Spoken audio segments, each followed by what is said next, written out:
What up YouTubers, CarJunkeez in the house. So this is part 7 of the TD5 build. Done the end, well, got the short engine dropped in, as you've seen in the last episode, and the gearbox. And now I'm just going to put the other adapter plates on the back for the transfer box. So like I say, these are from Synchro gearboxes. Very nicely made indeed.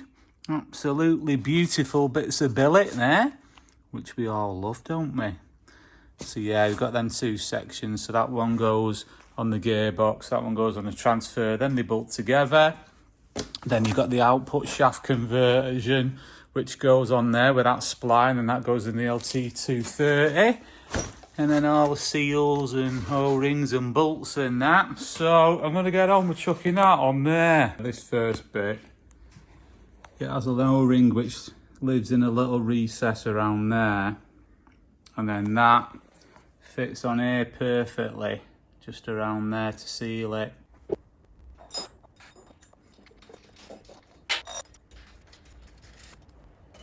So the transfer box, what originally came with this Defender when I bought it, I found out it was off a Disco 2 because it had the cable high and low selector. So I've stripped that one down, and obviously it's the one which doesn't have the diff lock, and it doesn't have the casting for the diff lock neither. So I stripped that down, and I had one off a 300 TDI, an early one. I think that was a 28D. Yeah, 28D. And I think this one's a 60, is it a 61? 61D. So yeah, obviously that's the one without the diff lock. So I've got both the diffs there. That's the TD5 one, that's the early one, and obviously they have coarser teeth on the early ones for the high ratio, and then they have the finer teeth on the later ones. So I'm putting an ATB in it anyway, but I want to run, well, I want to have diff lock capability. Yeah, so like on the 300 TDI one, you've got the diff lock mechanism there. It's inside there as well, with the fork down there. And then on that one, it doesn't have it at all. It's not got it at all in there on the D2 one. So that doesn't have it at all on the casing. And they don't have no speed output as well. You know, for the sensor, just blanked off. You know, in the casting, it's just like a tapered hole, which doesn't go all the way through. So I'll use this casing on the D2 and on the TD5 Defender ones. They've got the high and low switch, haven't they? But on the 300 TDI, they don't have them. So I don't really need it. I suppose I could drill and tap it out and put it in this casing. We'll see anyway. It's only to change the map. You know, like in low ratio, you have a different map on the TD5s, where your throttle response is a lot longer.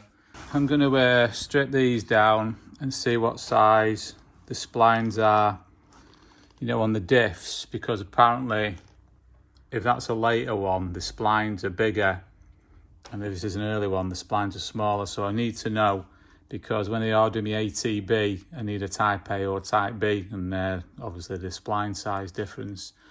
But the plan is I'm going to use all the innards and this casing from the Disco 2, and then I'm going to use the front nose and the back nose, not off this, but off the 300 TDI. So obviously, like the back nose, I've got the speedo sensor, which luckily it's a 300 TDI electric one, and the same as the TD5, so that works out nice. And obviously I'll need the gearing, which goes, you know, around the end there for the speed sensor. So I use that, and then obviously I want to use the back nose, because obviously it's got the diff lock in it. So I'll use that off the 300 TDI as well. I've got them two stripped down, and this is the D2 one, and that's 58mm diameter, that spline. And then the Disco 1 300 TDI, that's 54mm diameter, so it is a smaller spline. I mean, obviously the diffs are the same size, but that's what it means. So I presume that one's type A and that one's type B. I've got all the casing and all the bits and bobs all cleaned up in my parts cleaner.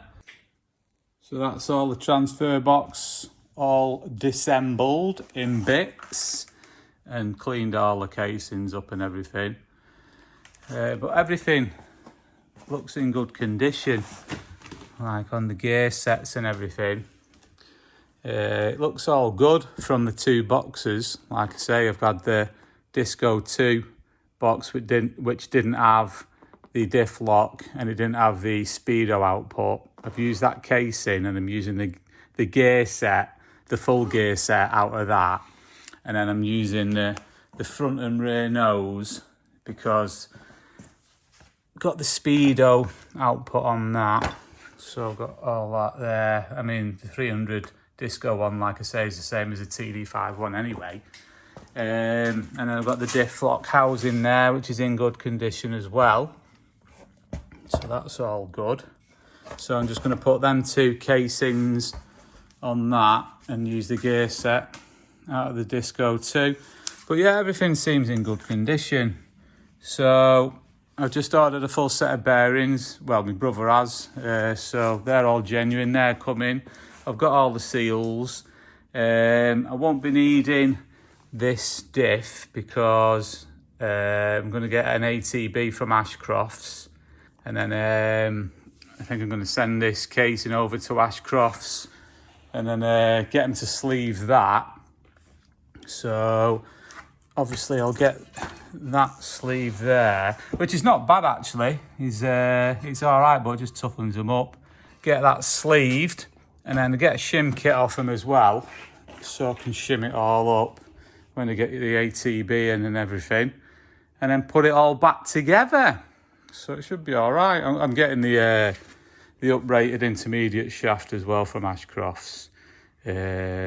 Just started polishing up a bit there. I mean, it's all right, but I'll get the tougher one of them. Yeah, and like I say, on the intermediate shaft, it's got the solid tube rather than the crushed tube, so got to make sure that's all right when I put it back together. I mean, normally you put a crushed tube in, tighten it up, and then you measure it and then get a solid tube to match, but it might be the same size, we'll see anyway when we put it together. If not, I'll get another one and cut one up. Another good little design, what they've done here is, see on the spline there, it's best keep them well lubricated, you know, with the adapter on it when they go on. So normally they just get greased up, don't they? But they've put a seal on it, which is good. Look at that. So you can put that right over, and there's a little recess at the back there where it sits. So you can pop that in. You can either pack it with grease or fill it with oil. I might fill it with oil and then drill a breather right through. You know, because like it might chuck it out on expansion when it gets warm, you see. I don't like drilling an hole right through the billet though, but I'll do something like that, I think. But yeah, it's a good design, that. And I've just slapped on the old Disco 1 transfer box, just mocking it up really, just to see where it lies. And I'm going to play about with the mounts and that. But yeah, I think if I would have just left him welded on as the Puma, it would have been a lot easier. So all I've got to do with this one is just shift it over a bit. I mean, that's the one. So I'll probably just end up remaking that or putting it on a plate and shoving it over a bit, which is not too much of an issue. That's not a problem. And that side, I mean, that's the original one. I've just got to make something, like I say, to go around here and a bracket and that. So it's not too bad. So yeah, I just thought I'd just mock it up. But yeah, it all bolts up really nice, actually. You know, all the way around. Not too bad at all, that. I mean, like if you was using the Defender, because this is Defender high and low, It's very close there, but I've got to try it on with the cable one off the Disco 2 to see where it ends up. Just got to take all this off here and then mock up some prop shafts and see what I've got to do with them as well.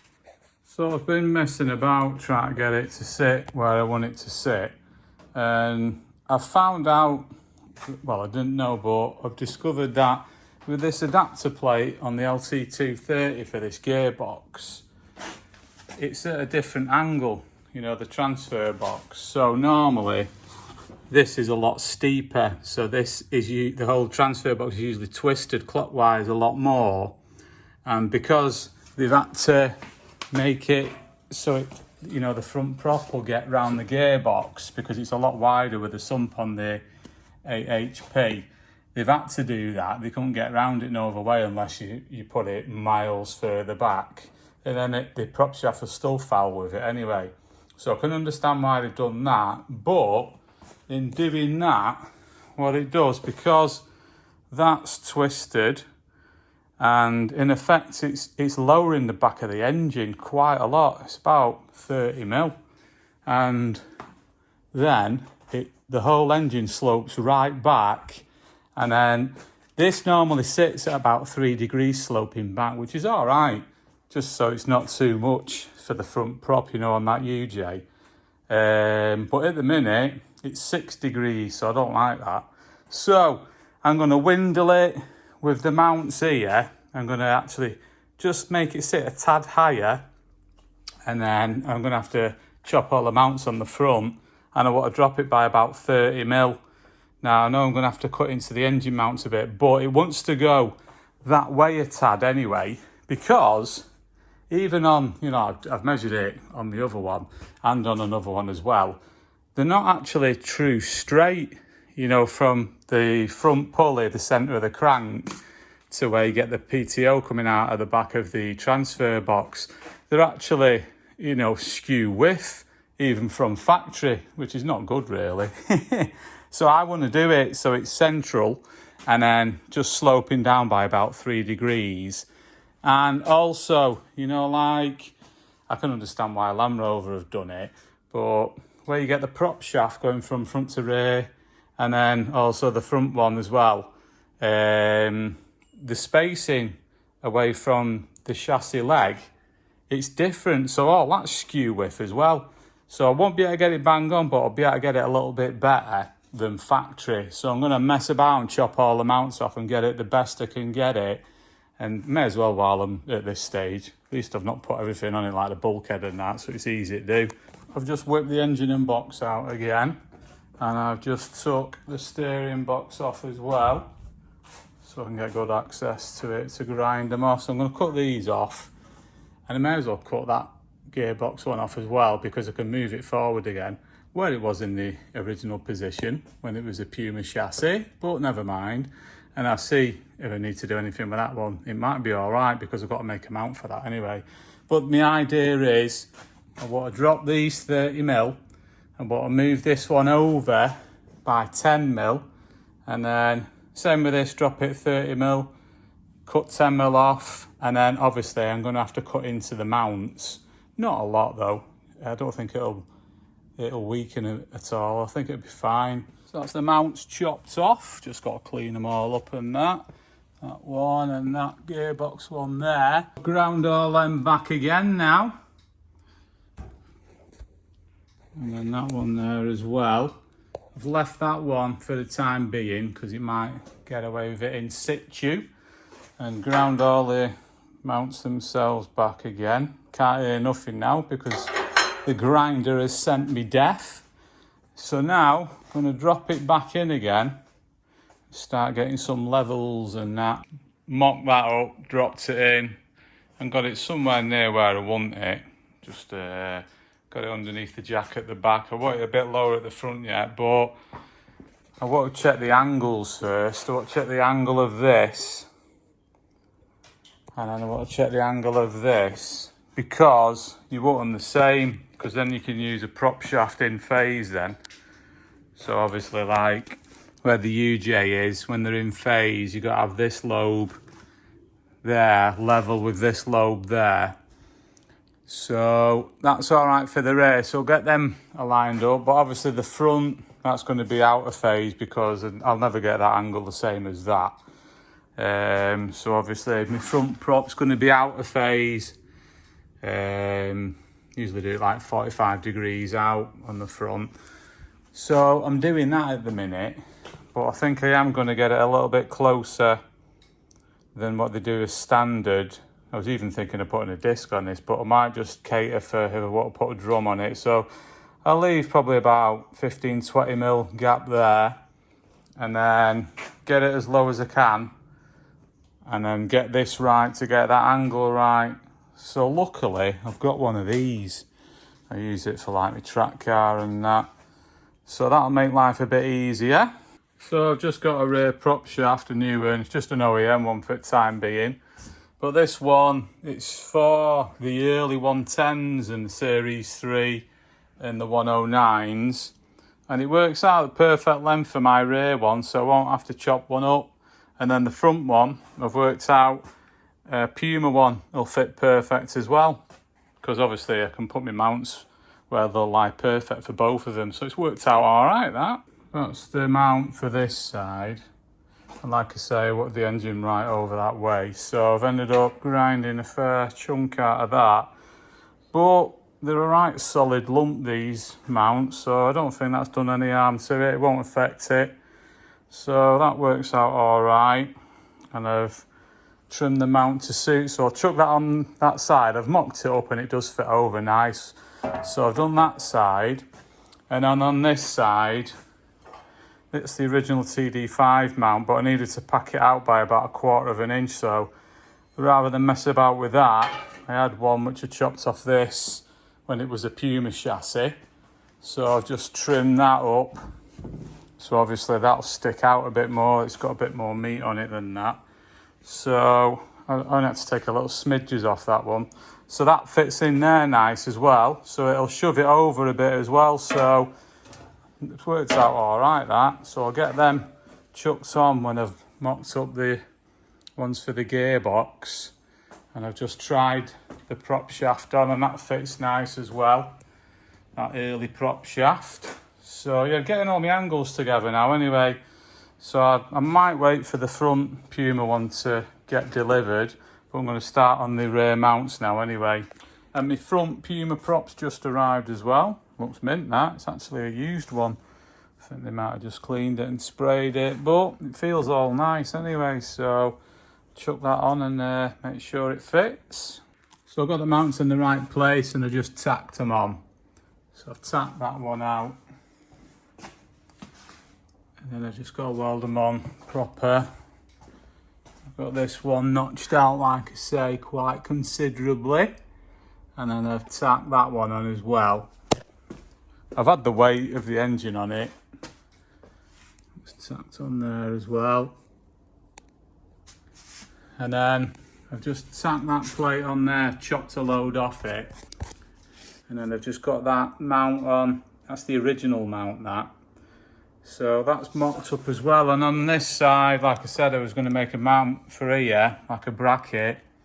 And then put the, well, I was going to put different mounts on, but I've managed to use the original mount. So I'm going to solder, weld them back on there.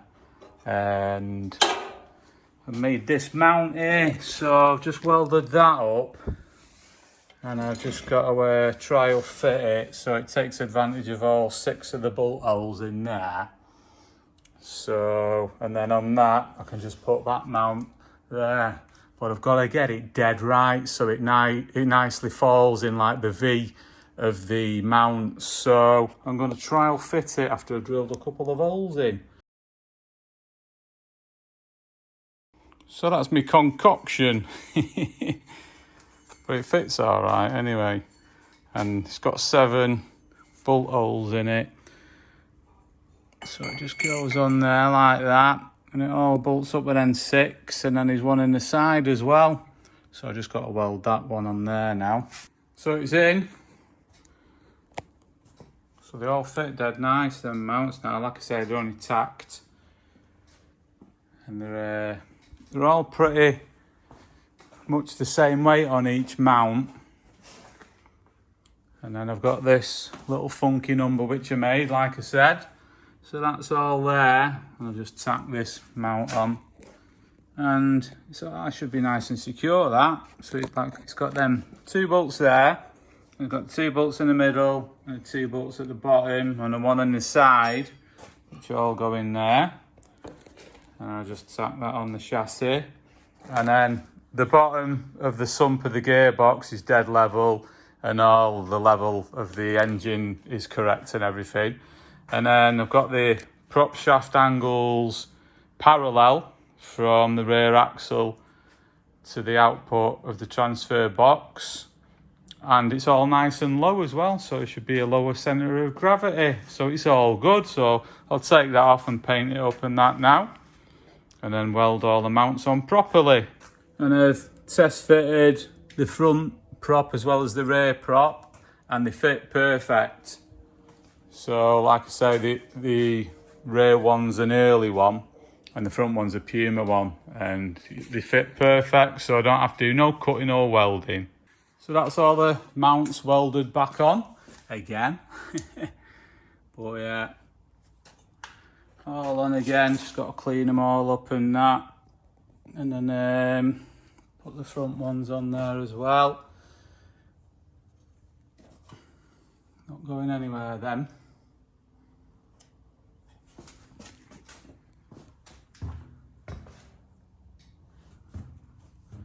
So yeah, happy days.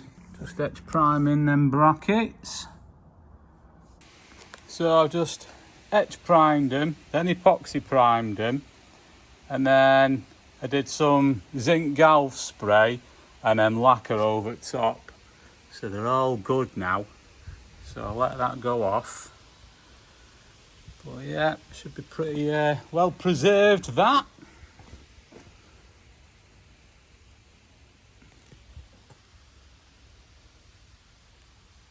Not too bad.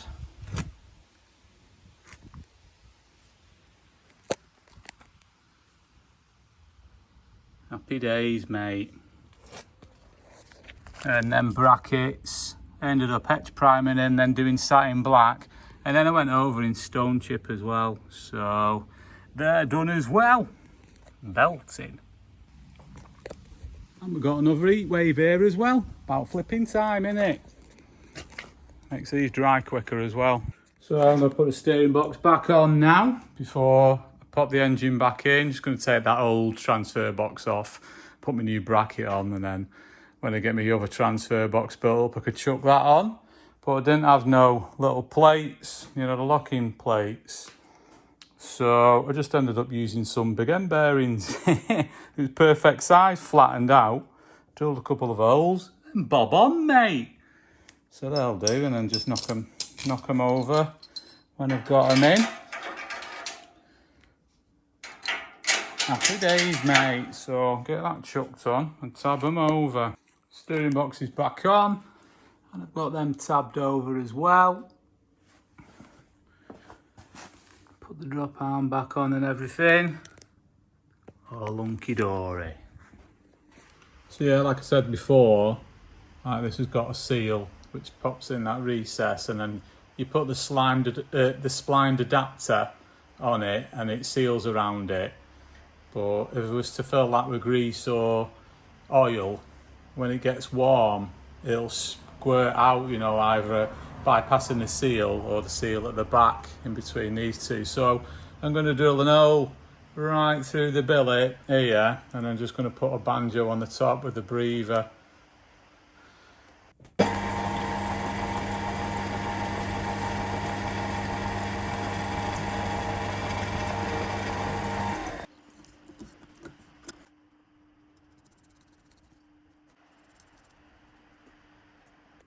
So the hole's going right through into this little chamber now, and I've put the seal in.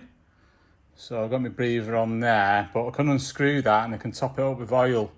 It doesn't take much in there anyway.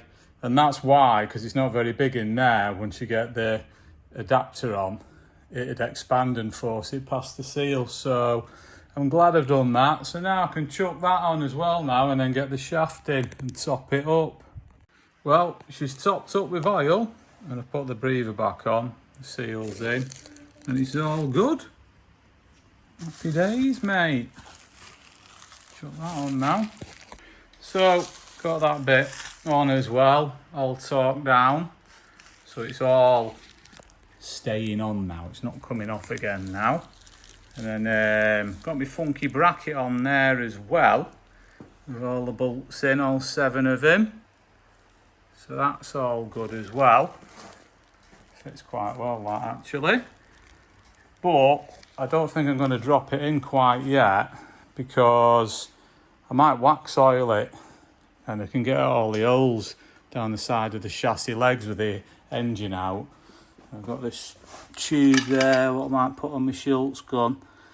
And then I've got a load of wax oil, so I know it's galv, but it doesn't get everywhere inside, so I may as well do it while I'm at this stage. So I've had my tub of wax oil in the sun all day, and it's thinned it down nicely. So I've just done 1 tub full there, and I'm going to chuck it in while it's nice and warm. So hopefully with this nozzle on,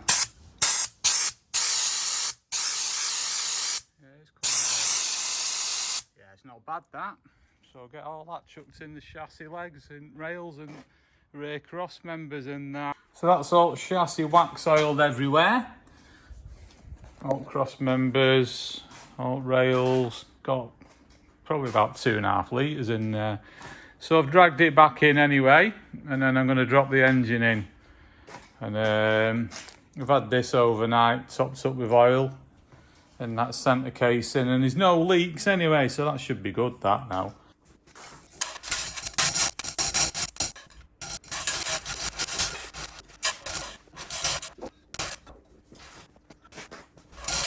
But yeah, that's it now, all bolted in, and she's staying in, she's not coming out. So yeah, fits well on them mounts there. Like I say, I've kicked it over that way, probably about 15 mil, as you can see on that mount there. And then I've lowered it at the front as well, probably the similar 15 to 20 mil. And then at the back I've lowered it as well. And then I've actually got it so it's very parallel from the output of, well, normally the PTO, straight through the engine to the front bottom pulley. It's parallel with the chassis, whereas normally they kick them over Land Rover. So I think it'd drive a bit better because of that. Got that one mount on this side, but obviously I haven't got my transfer box yet because I was just using that mock-up one. But I have sent my casing off to Ashcrofts and he's received it and he's sleeving it. And then I've got the ATB, which I'm getting off Ashcrofts, and I've got the heavy duty intermediate shaft. And I've also got a high capacity sump for it as well. And a shim kit, you know, just so I can shim it all up. So I've ordered all that. And I've got my bearings as well, which my brother ordered. So all new set of bearings going in it. So it should be a good box. And like I said, I've done that other mount anyway. So as soon as I get it, rebuild it, chuck it on, jobs are good. And prop shafts are over there, like I say.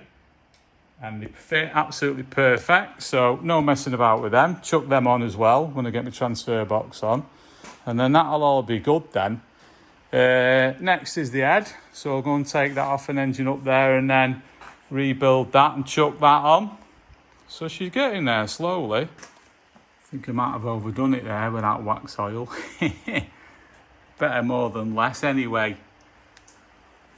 Thought I'd do the fan bearing because it was slightly noisy, but I forgot how much of a pain they are to do. But I've got it out anyway, so get the numbers off that and order it. It's not even that bad really, but I thought I may as well do it. It's a bit mucky in there as well. So I've ordered that bearing.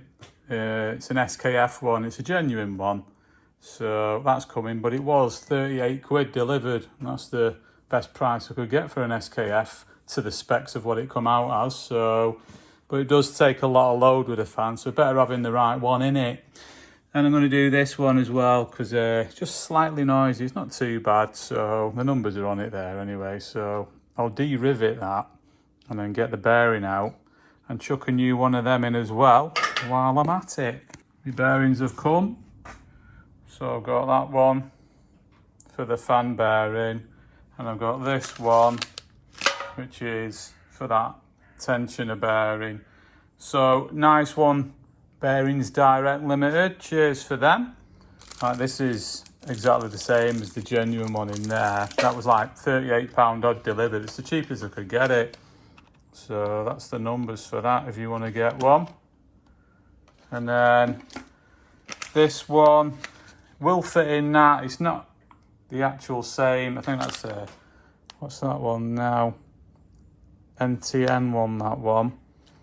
But this one is an SKF, so they're a good bearing. I think it was only about £6 odd this. So that's the one for that one as well. Like I say, it does fit, but you just got to de-rivet it. So I'll do that as well. Doing a bit of heat before I pop that new bearing in.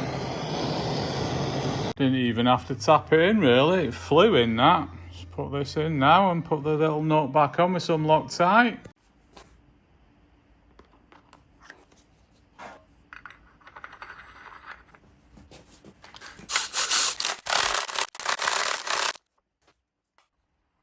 That's all good anyway, so I'll do this one now. So what I do, because they're riveted, I usually just do a dot punch dead on the centre of the big side, and then just drill out just something slightly smaller than that other side there, and then the heads will pop off and it'll split nicely then.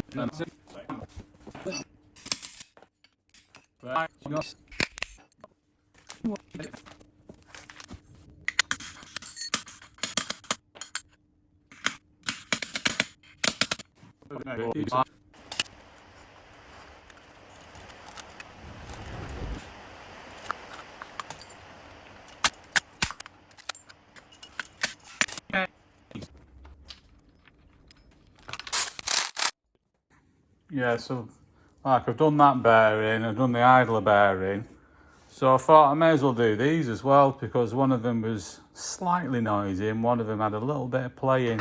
It was alright like.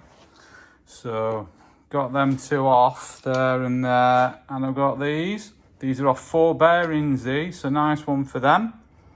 I think it was £5 odd each. Yeah, they was £5 odd each, so they're pretty much the same as them. It's just a slight difference in the rubber covering, but other than that, it's the same tolerances. I get I think it's the 3C on all these, because it's a high-speed bearing, and apparently there's a little bit of play in them until they warm up, apparently. So if you get the 3C or C3, I think it is, at the end of the part number, they're better for high speed. So I'm going to press them out, which they look dead easy actually to do. Press them out in the press, and then put the new ones in.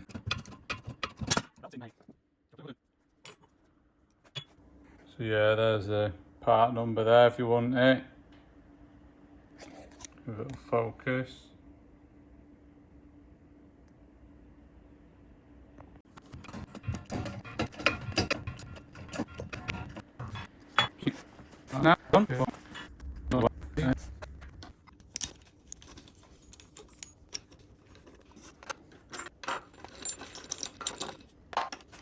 So just need to order a new belt now, but they're all good now then. Let's get that pulley on that now. Got new filters, OEM, spinny filter, and then OEM normal filter. So I might as well chuck them in. Okay. Fan belts come, gates one as well. 15 quid delivered. So I'll get that one chucked on.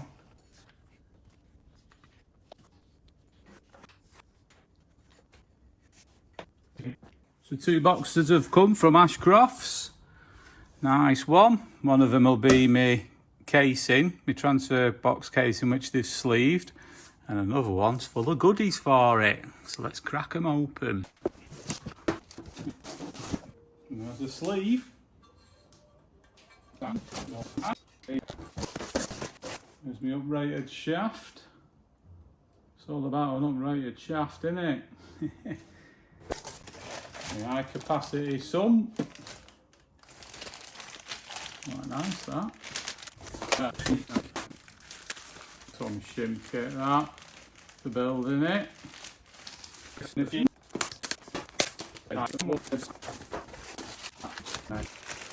Nice that, I'll crack it open when I fit it, so I don't get no crap in it. But nice one, Ashcrofts, for that. Did that quite quick as well, so appreciate that. So there's all my bits and bobs ready for building it up. Now there's the ATB there, which you've unpacked. Beautiful that, innit? Well, nice, mate. So what I'll probably do, I've got all my bearings there as well, and a couple of bits and bobs off my brother. So they're all genuine. So what I'll do, first thing, is I'll probably put the bearing in, this nose, put that on the transfer casing. Then I've just got to strip this diff lock mechanism, and I'll put the biggest shim in that with the bearing, and then I'll build up the ATB with the gear set, and then I'll fit that, and when I put this on, I'll measure the gap in between that and the transfer box, and I'll be able to work out exactly what shim I'll be able to fit. So I've just chased out all the threads to get rid of all the old Loctite. Just done it with me tap set there. So I've done every thread and blasted it all through with airline and cleaned it out again. So I think what I'm going to do first, before I start building it up, I'm going to get the intermediate shaft and the gear set, put the new bearings in, because I haven't got a crush tube in that. I've got a solid tube, and I'm going to get that in and see where I'm at with that. Sort that out first, then I can whip that out when I've got it right, and then start building it. Well, with them new bearings in and the original solid tube instead of the crush tube in the centre, I just nipped it up temporarily, and it's bob on that. I mean, you might get a bit of string round here and then pull it on, like, you know, one of them spring-loaded weight measurers, and get about 1.5 kilograms, but that feels right to me, that. Happy day. So I'll whip that out now and I'll start building the rest of it up. So I built up the rear nose, put the new bearing in and the new seal, because I can put that on once I've done everything else, and that can be all nipped up ready. So that's ready for action. And then I've just stripped down the diff lock housing, got everything out of that, and there's a selector fork there, and all the bits and bobs and the little springs and that fiddly little thing that is. So that's stripped down. I'm going to strip that down as well, put some new seals in it and clean it all up and clean all that up. So what I'll do now is, see where you've still got the bearing race in the bottom there? Well, the shim for the diff's behind that. So my idea is, see it there, just in the bottom, that's the shim there behind the race, is if I build my diff up now with all the gear set and the new bearings, I can press the bearings on, and then I can put the biggest shim I've got with the new bearing race in the bottom of there, and then I'll put it all in, flip this over, and then I can drop all that in and just nip it up so it feels nice, and then I can measure the gap between that housing and that and work out, minus it off the shim, what's in the bottom of that, you know, the biggest shim, and it should work, that. So that's why I've stripped all this down, because you see there, you can knock it out at the bottom, you can get through dead easy, but with all the diff lock mechanism in, you can't knock the race out as easy. See it there, the access, because normally you've got everything in middle in the way there, haven't you?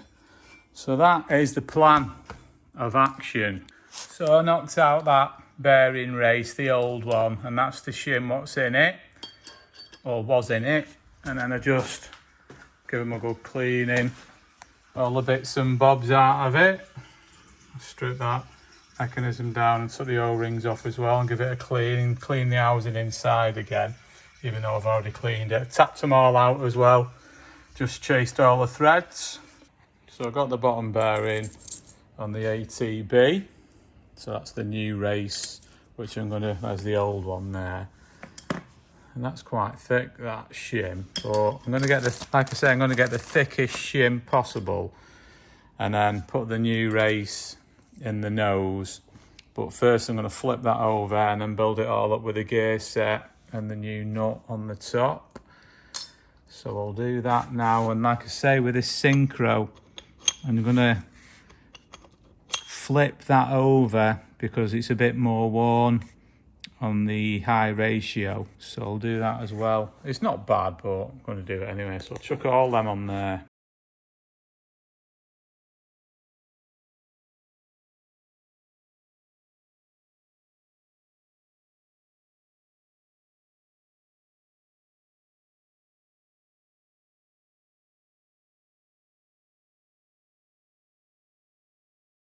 So yeah, I built that up, and it's all nice that, but like I say, I've only flipped just that outer ring.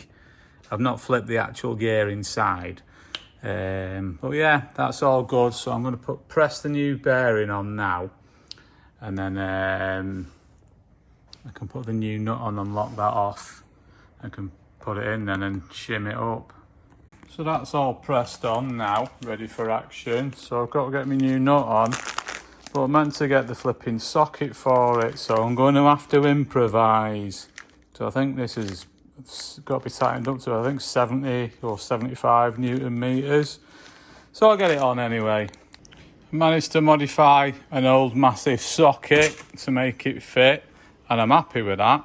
So I've tabbed it over and it's all feeling nice. That I know you've got to measure it, the gaps with feeler gauges, but it's full of grease and it feels nice, so we'll see anyway. So yeah, chuck that in now. So I've just got to knock that race in there, and then you got to do it just down a tad, probably about 1 millimetre, because that pushes it in there.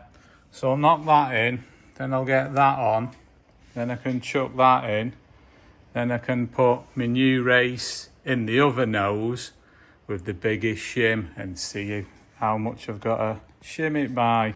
So I've measured that. I've just got a flat edge across there, you know, like, because it raises there and dips down and comes back up again. I've got feeler gauges underneath there, and it works out 1.65 mil. So I'm just going to do it just over 1.5 mil, and then the flex might just push it in. So really I can put this on permanent now, so I might do that and get the sealant on and then bolt that down, so I know that's seating dead right then. But first I think I'm going to put the speedo drive in before I bolt it down. But these have little seals in as well, so there's one in there, and there's that O-ring there. So I'll do that and clean it up. That's that little seal that goes in there, little tiny number. So I ended up taking that little locator peg out of there, so it's easier to just try my housing on. And then I put that race, the new bearing race, in there, and the thickest shim what I had was actually the one which I took out of this. So I've popped that back in again and pressed it in, so that's seated nice. So now I'm going to drop the whole diff and all the bearing, gears and everything on this shaft. Drop that in.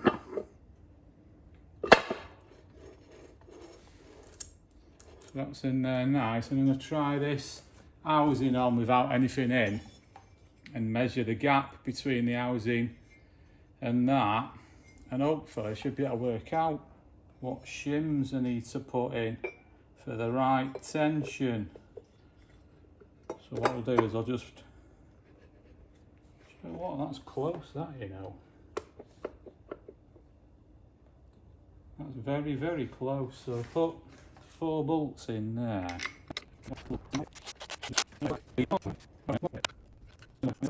It might be just a bit too much. It's getting a bit tight now. Well, they're nearly all the way down then.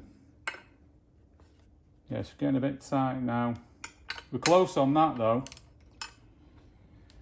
I'll have to get my string out and then start winding it over and pulling it with the weight measurer on it and see how far out I am. So I've got my cord wrapped round the centre gears there, just where you've got the selector bit which goes from high to low on them small gears, and then I've got this weight measurer on it, the scales. So I've just nipped up just 4 of the bolts, which are equally positioned all the way around. So that one, and that one. And then I've got just a gap all the way around with my feeler gauges, all the same. And it's 0.203 of a millimetre, and it's the same all the way around. And that side. And then if I just pull on this, it's awkward to do, but it's going like between 3 and 4 kilos there. There we go. All right, just under 4 kilos. And that's pretty much where I want it. So, with that biggest shim in, I've got to have a shim which is less 0.203 mil. So I'll whip it apart again, take that shim out, measure it, and see if I can build up something 0.2 mil smaller with these lot. So I just got that out, knocked it out and got the shim there. So that's the race. So that was just on top that, inside this housing. And like I say, I had a space there of 0.2 mil, so I need to minus that off whatever this shim is. So this shim is 2.6 mil. So I need to build some shims up to 2.4 mil out of all these. So let's have a look and see what we can do.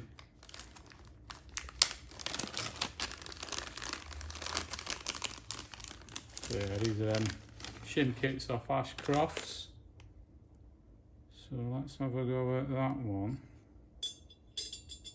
and that one there. See what they are. So I want 2.4 mil, don't I?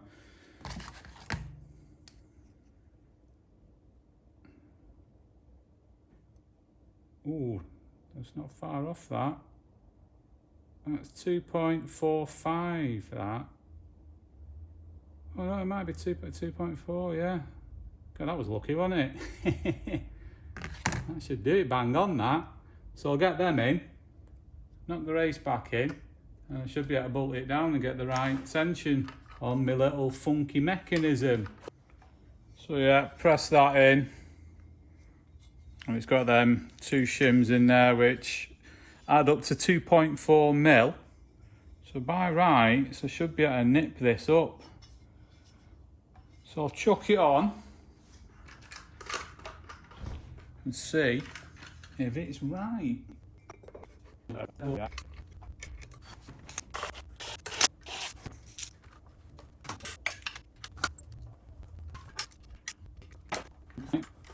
Still want to nip them up full pelt straight away, innit? Just in case.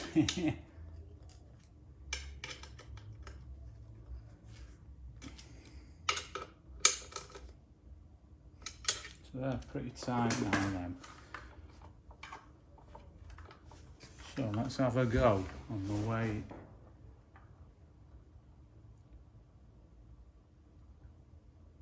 Yeah, we're getting to 3.5, just over 3.5 there.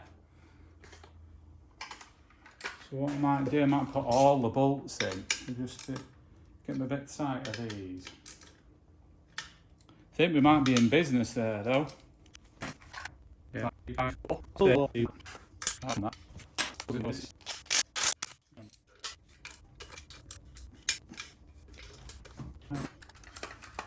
it goes.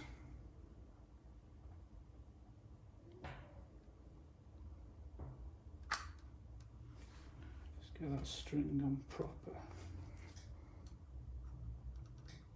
Yeah, 3.5 to 4. Yeah, well, between three and 4, which I am happy with. I think it feels about right as well. So yeah, they say we like new bearings, do it on the higher, you know, like between 3 and 4, and then with used ones, I think it's like low, like 1.5 to 2. So that's bob on for that, so I'm happy with that. So I can take it all apart now, and I can build all that up, and by rights I can put it on. But I think what I'm going to do, the same measurement on the intermediate shaft, but that's lower. That I think that's only, it might be a couple of kilos or something. I'll have to double check, and then I'll do the input one then as well. But that's easy doing it on its own, that apparently, because if you've got all this on it, then it's restricting it, innit? So I'll do that before I do a proper build on it. But yeah, chuff with that. Happy days, mate. Right, so I've got intermediate shaft in as well, with nothing else in. So I've wound that around the small gear again, and I've got my trusty little gauge on here. So that's going to about, just catching on the top there, about 1.5, 2 kilos that.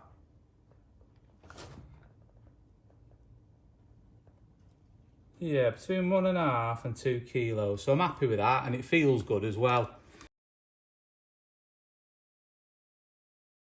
And now I'm going to do the input shaft preload. So I'll pull the old bearings off, and then I'll put the race in the bottom there, and then the top race, it has the shim behind it. So I'll pull that and I'll measure the shim.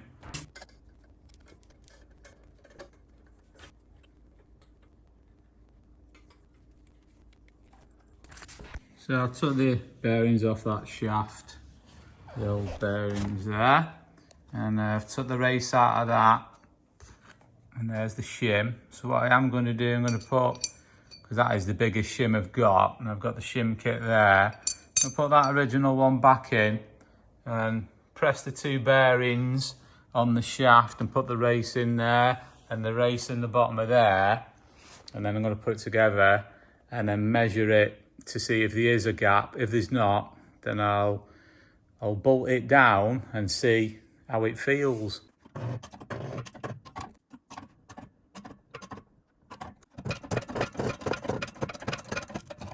I pressed all them in, and I measured that shim as well before I put it in, and it was 3.3 mil. It's quite a thick one, that, so I've got a feeling it might be a tad tight, this, but I'm going to measure it like I did this anyway, if it is. So plonk that in. I've got the race in the bottom there, and press the bearings in, as you've seen. So chuck that in there. I'm not putting any grease on them yet. Just got a bit of packaging oil on them, and that's it. Might put a grease on in a minute and retry it, but let's see where we're at.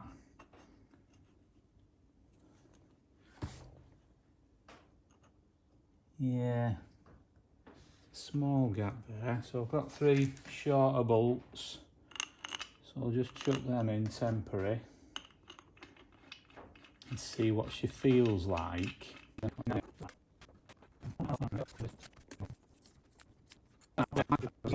just happens to be that 0.2 mil gap again, like I did on the diff. So if that's a 3.3 shim, I take this away from that, which leaves me 3.1 mil.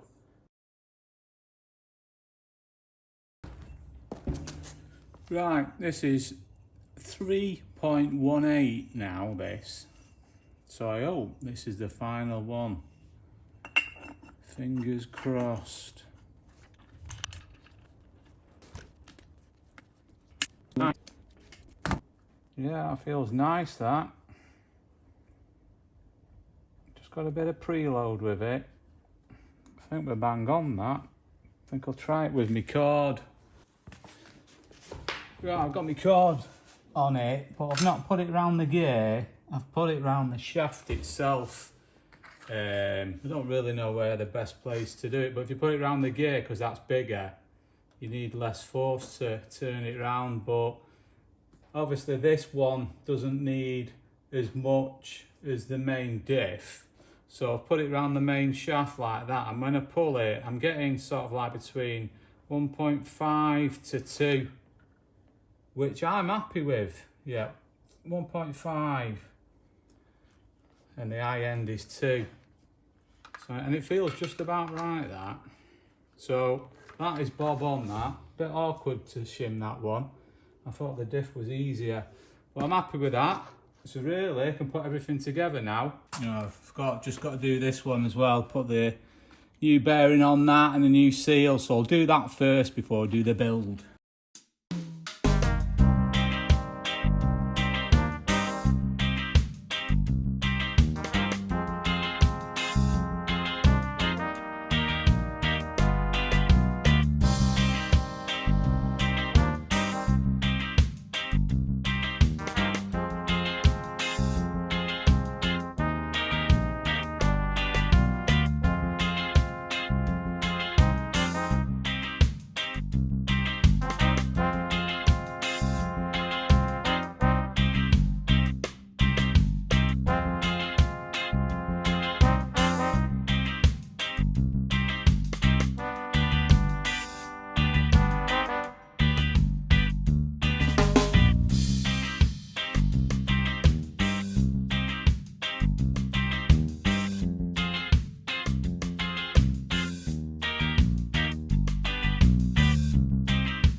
So it's mostly built now.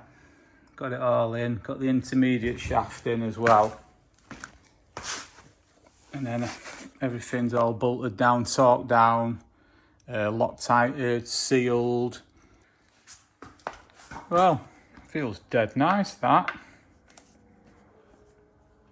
Absolutely perfect. Look at that. Happy days, mate. Then I've got the iron low just on temporary on a couple of bolts. I've not put the ball in yet, so I can just do that. Put it in, iron low. Can't do it with one hand, do it with my knee. So that's all engaging, all good. And then got the diff lock as well. So that's engaging. And then disengaging. So I put diff lock switch in as well and set the right for that as well. So that's all working nice. Just going to put this lid on temporary, just so it gets no crap in it. So I'll just put that on. And really, I could put the sump on really then. I'll just put that little ball indent with the spring for the iron low in as well, down there.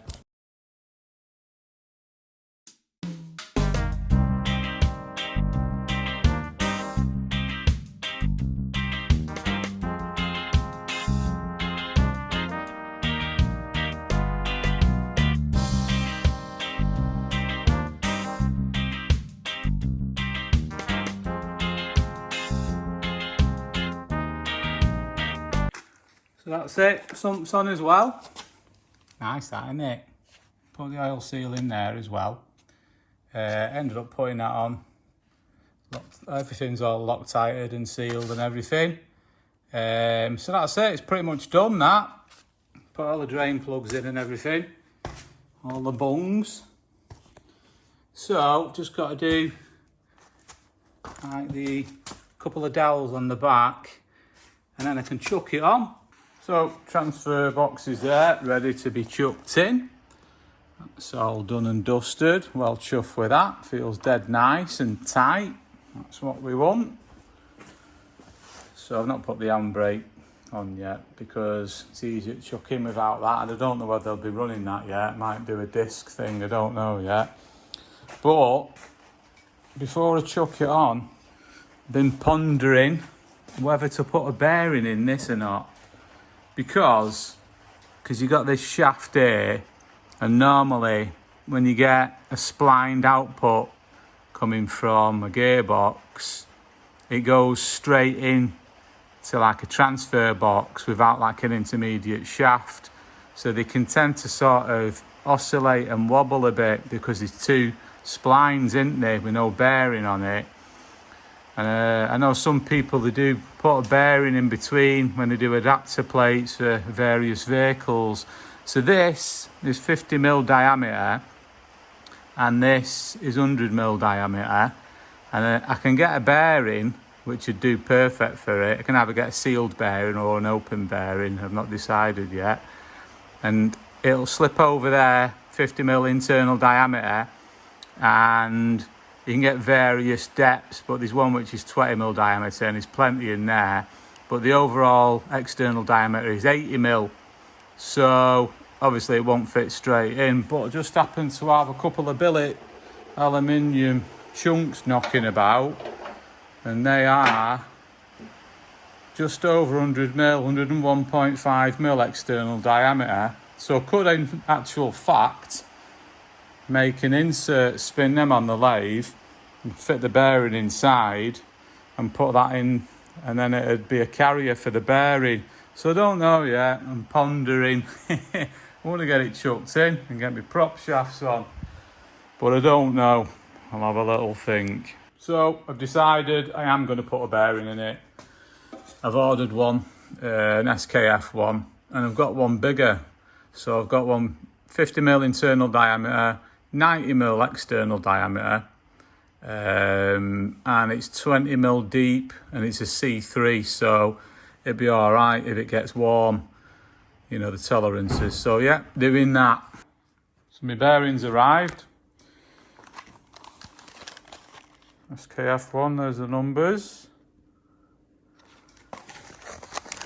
So like I said, this is 50mm internal diameter, and then external diameter is 90mm. So obviously I'll have to make a carrier for it. But first I might take this donor mock-up transfer box, just take the ends off again and take the input shaft out and mock it back up and just make sure that it's all dead central first with this shaft. Well, I couldn't fit that in my chuck on my lathe, so I ended up having to use my pillar drill with a big hole saw. Messing about. So that was one piece, And it took a while to do, but I've had to do it because it's so central, because I've only got 1mm to play with all the way around. So it is, anyway, it's dead central. And now I can put that on my lathe with the internal chuck, so it'll grab it on the internal part of the chuck, so I can spin that now for my carrier. So I've got that in now, inside out, with the chuck open now, and it's pretty level, so I can start spinning it on the inside so I can fit my bearing in, and then on the outside so it'll fit in the billet.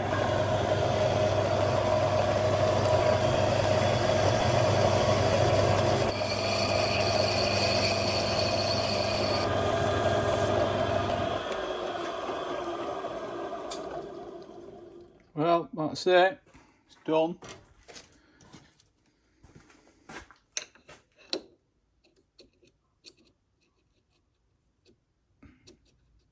Perfect fit.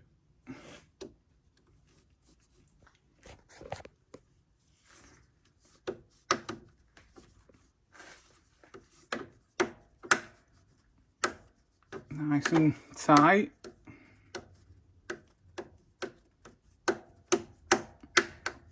Sits down there like that.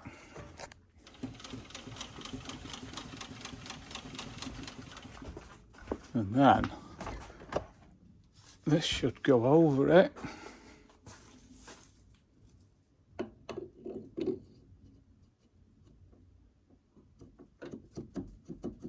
Which is also a nice tight fit, but I can't do it one-handed.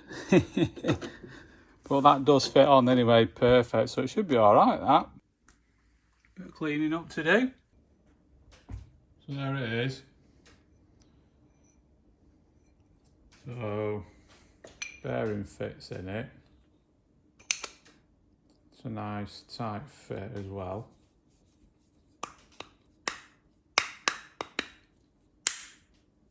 And I can slip that in there.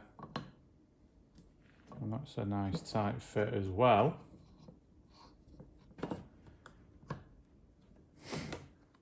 So what I'm going to do is going to bolt them all back on the vehicle again. And the shaft fits in there as well, perfect. And that's a nice tight fit as well. So I'm going to put it on, and that will be dead central, because I tried it before with the transfer box on, and it didn't seem quite central. So, like I said, I stripped that old transfer box down again, just so I could get access to the PTO. Took the input shaft out, and I bolted it all on, and I measured it with the shaft coming out, and it seemed a little bit out, so hopefully I'm wrong. So I'm going to put it all together with that setup, because obviously that will be 100% central, and then I'm going to chuck that casing back on, and hopefully it's right. So bolted them back up again, and it actually feels all right. I was worried that it wasn't going to be central, but I've got it knocked out of park there, little trick you do. And then feels all right. So like I said before, I'm going to put that casing back on, give it a good measure through the PTO hole, make sure it's central. So I've got the casing on, and all the bolts are bolted up.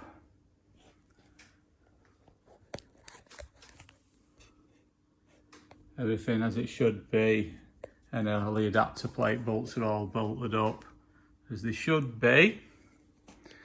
This piece of tube fits perfectly over the output shaft, which goes into the LT230, and this socket I can put down here, and I get about 1mm, and put underneath, get about 1mm, and then I can't fit it on this side quite, or on the top. And then I've got my bearing in.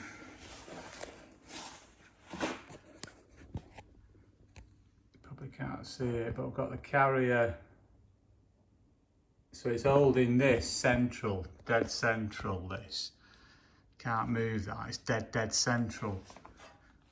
And then, if I get this, it's got the bearing race in there at the bottom. So I've got like a socket here on the end of an extension.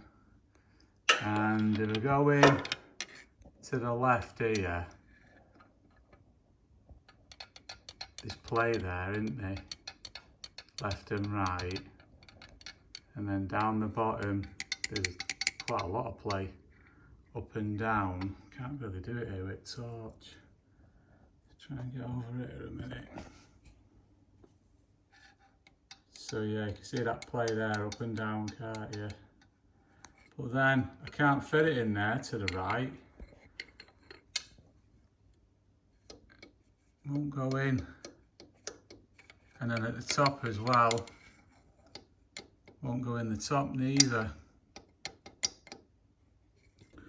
Right, so what I've done is, just ended up having that locator left in, and then I've just pivoted it off this bolt, so I've twisted it that way, and I can just about get it because that's taking up the slack where it had a gap at the bottom, and it had more of a gap to the left as well, so it's sort of centralized it. I mean, it's not absolutely perfect, but it's dead close now, and I've nipped just a couple of bolts up and I've elongated one of the holes down there, and it's all right, it's not binding now, and I've nipped this up. So that's good. So what I'm going to do is keep that locator on that transfer box and then elongate all the holes ever so slightly and try and pin it behind somewhere as well as that one. But like I say, they don't use one of the bottom holes, you know, because they don't have an extra casting like they normally do on the gearboxes.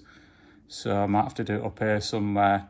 So yeah, so just that top hole on the right there, you can just see how much I've had to kick it over. So that's that one. And then that bottom one there as well.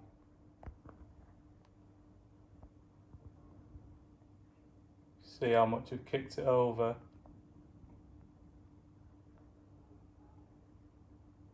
Here we go again. Just going to make a retainer for the end of that bearing carrier, just so it holds it in. And I might even put an O-ring in it. So I've done that, a bit smaller that hole now, so I can get that outer piece in lathe again.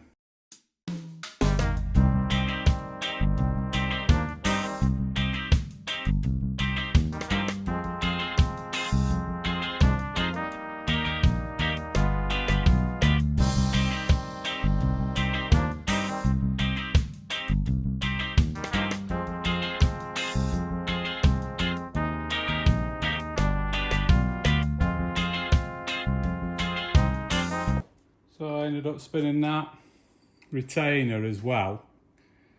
So it's all done now. So that was the first bit I spun up, which is the bearing carrier. So there's the bearing. So that goes in there. It's a nice tight fit.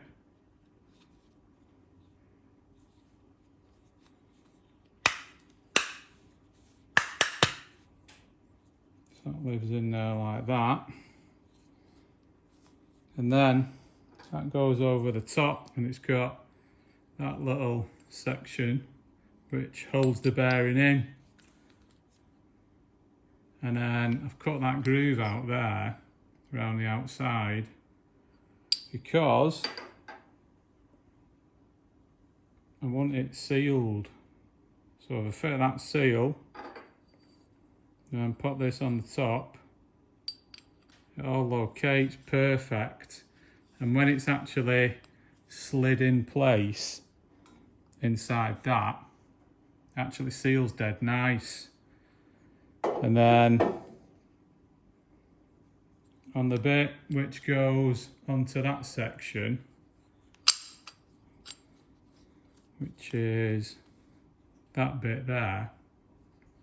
Got another O-ring, which that goes on there like that into that little groove. Fits perfect. So I'll just put grease on when I'm fitting it all so it doesn't fall out of the groove. So that goes on there. Just take it off for the time being. And then I've also got on the other side of this retainer another O-ring. So that sits in that groove there. And then what happens is when that's in here, that bit's flush and that bit protrudes slightly and sits against the transfer box. Like there's a ring around the transfer box, which is the outer part of where the seal is. So that pushes against that. So in effect, all this will be sealed. Now I know I've got a bearing, which is a sealed bearing, but if I wanted to, I could take the seal out of the gearbox and have it all contained with oil at a later date if I change the bearing. Or I can keep that separate and just pack this with grease and it'll still be all sealed. So yeah, all that lot. Oh yeah, the other bit as well, the shaft. I've had to put a circlip on it because I don't want it sort of creeping out into the transfer box, because that beveled section there ends up going into the seal on the transfer box and causes it to leak. And obviously this is to stop it from oscillating as well. So that goes in there like that. That fits over there into the bearing, which is another tight fit. And then the circlip stops it from travelling any further. And then all that lot goes in here.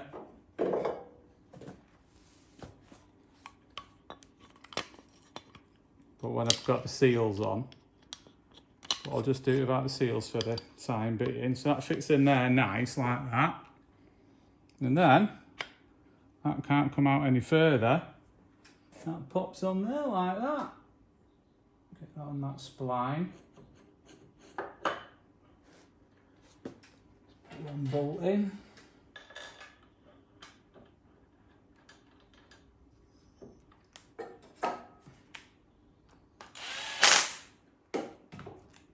And then the pressure with all that and all the seals in, when the transfer box is in against that seal, holds all the seals nicely tight and sealed. And then that is all good. No play whatsoever in that. So that's it. That's my little system. Bit of messing about, but I think it's going to work quite well. Happy days, mate. Yeah, so like I say, when that O-ring's seated in there, in that recess, that'll seal against there. I mean, normally the seal's in there on the transfer box, so that sits round it perfectly and puts pressure all the way around it. So definitely need a bit of a clean up now. So I've just bolted that to the adapter plate out of the vehicle. And I've got the locator ring in it as well. So that's how it comes as standard, that. It's got the locator ring on that one there inside. So I've got this socket, which fits perfectly in there.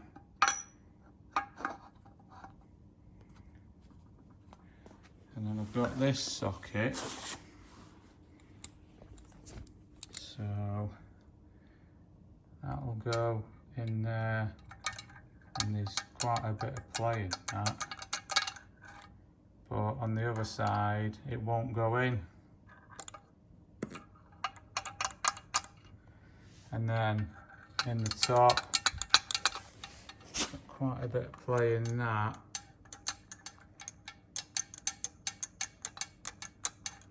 But in that part it won't go in. So I've moved it that way 1mm and up 1mm. So see if you can see down them holes. See there, it's offset. You can see the blue bit. And then see it up there. So it's only 1mm, but it's made quite a lot of difference. So if I flip it over,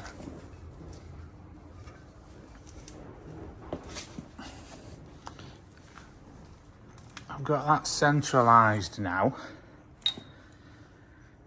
And this socket fits in there absolutely perfect. And I've got this socket which fits down each side absolutely perfect. So it's proper centralised now.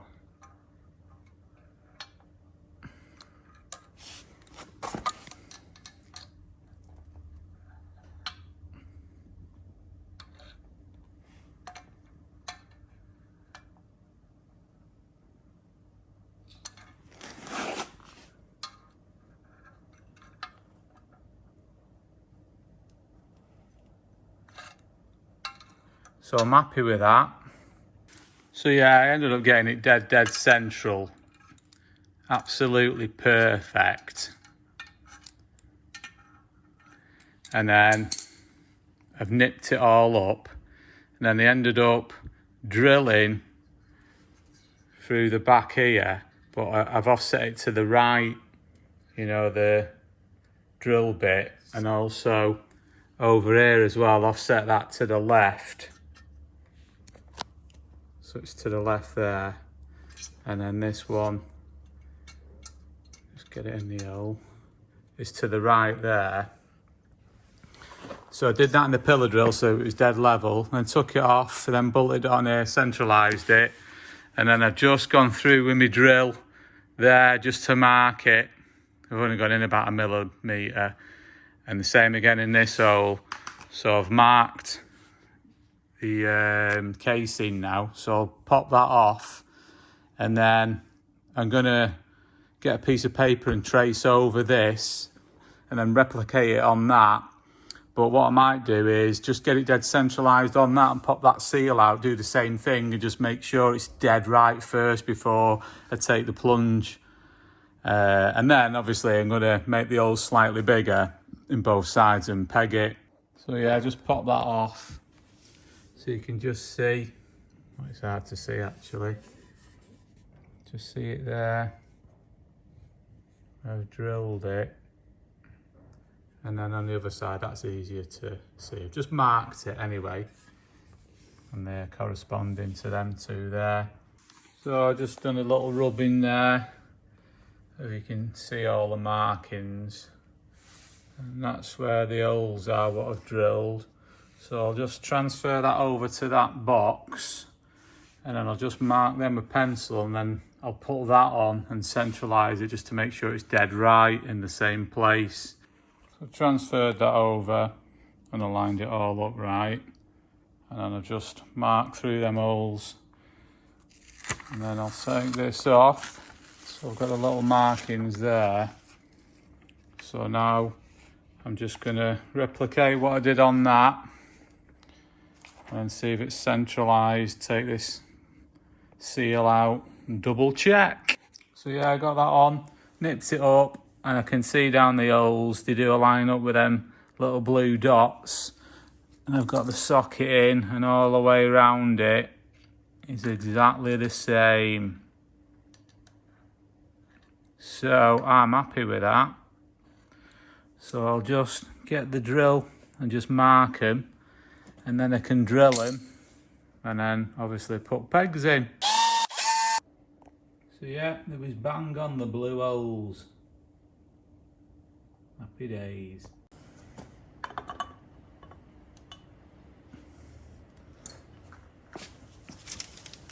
So I've got one peg there, and I've done an oversized one on the other side there, and it aligns it perfect, so I'm happy with that. So I'll get it all chucked together and chuck it in.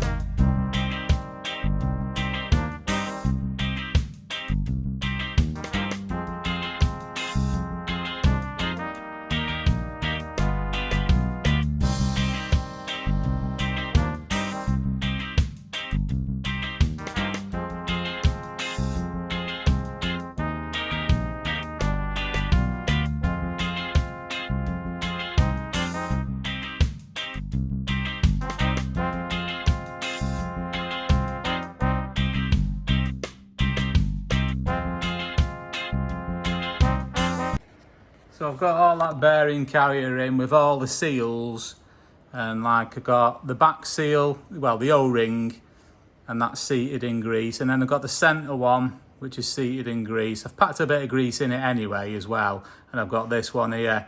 So when I get the transfer box on, it'll push all them up nice and tight.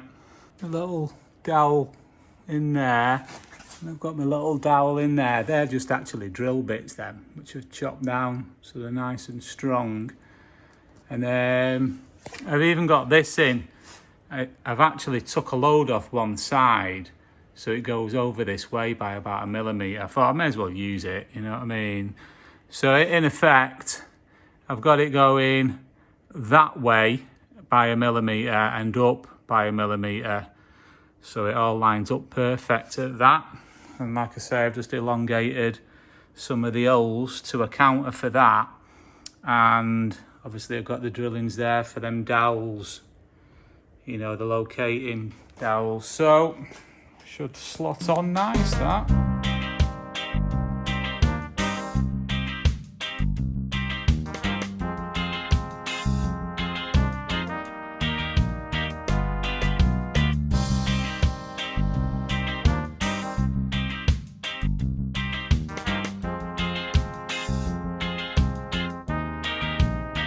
Well, it's in.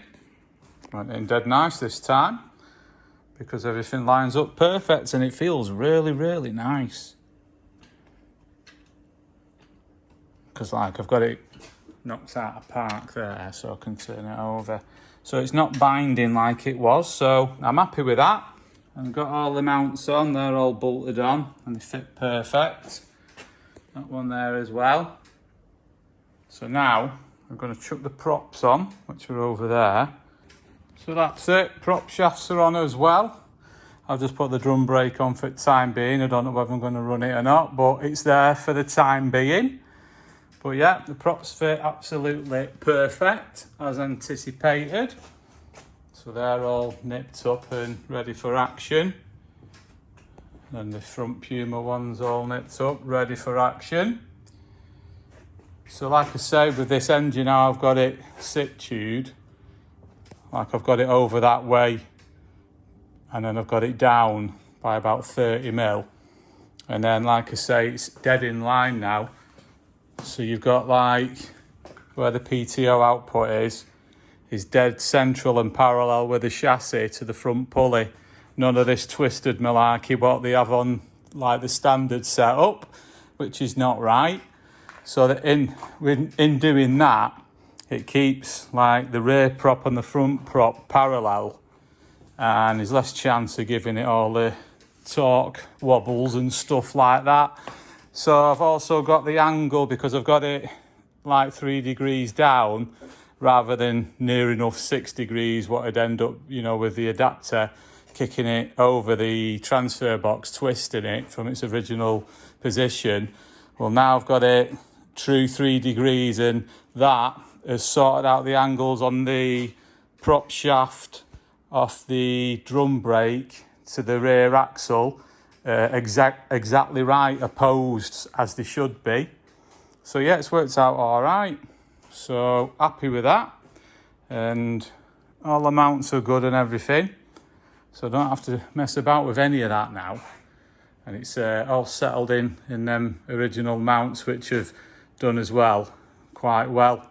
Like I say, it's slightly different because I chopped them off the chassis and I chopped a bit off that one, and I've had to angle it slightly because of the different angle of the transfer box. So that's sitting true with the original mount on, and so is that one. So that's worked out all right as well. And then I've just got to finish my head off, which I've done some porting on. And like I say, I've matched this to these inlet ports to the inlet gasket, and now I'm going to match the inlet manifold, which will just give it a good clean out. So I'm going to match that to the gasket as well, so that should flow a lot better then. Might do something different on the manifold. I might just whip that off and then weld, you know, like a tube on, so it's got better flow, rather than just putting like a EGR blanking tube on it. But yeah, other than that, it's getting there slowly but surely. But yeah, drivetrain wise, that's pretty much done now. I've not bolted that down yet because I'm going to have to mess about with the linkages and that. And I've got that cable set up to go on top of that, which comes off the disco too. So I've got to sort that out as well. But yeah, getting there.